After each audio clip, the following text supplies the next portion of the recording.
Hello అండి, నేను doctor Kranti, gynaec laparoscopic surgeon and obstetrician.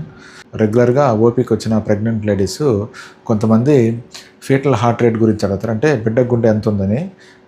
ఎందుకమ్మా ఫీటల్ హార్ట్తో ఏం పని అంటే, సార్ ఫీటల్ హార్ట్ వల్ల ఎంత ఉందో తెలుసుకోవడం వల్ల అది మగబిడ్డ ఆడబిడ్డ అని కనుక్కోవచ్చు అని చెప్తారు. అలా బేబీ హార్ట్ రేట్ వల్ల మనం అది పాప బాబు అని చెప్పలేము.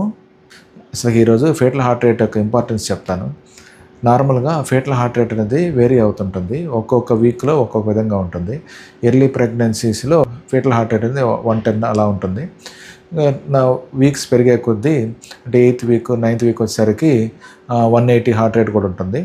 ఇంకా నెలలు దగ్గర పడే కొద్దీ అంటే 20 వీక్స్ తర్వాత సాధారణ హార్ట్ రేట్కి వచ్చేస్తుంది. సాధారణ హార్ట్ రేటు 120 నుంచి 160 మధ్యలో ఉండాలి.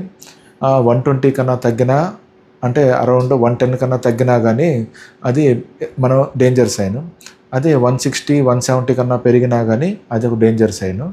అంటే 160 కన్నా పెరిగినా కానీ కొంతమంది కొన్ని స్టడీస్లో 170 పైన ఉంటుంది.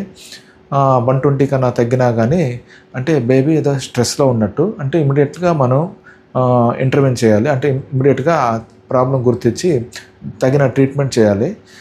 కాబట్టి ఈ హార్ట్ రేట్ అనేది ఓన్లీ బేబీ యొక్క హెల్త్ని సూచిస్తుంది. హెల్తీగా ఉన్న బేబీకి లోపల సాధారణంగా 120 to 160 మధ్యలోనే ఉంటుంది.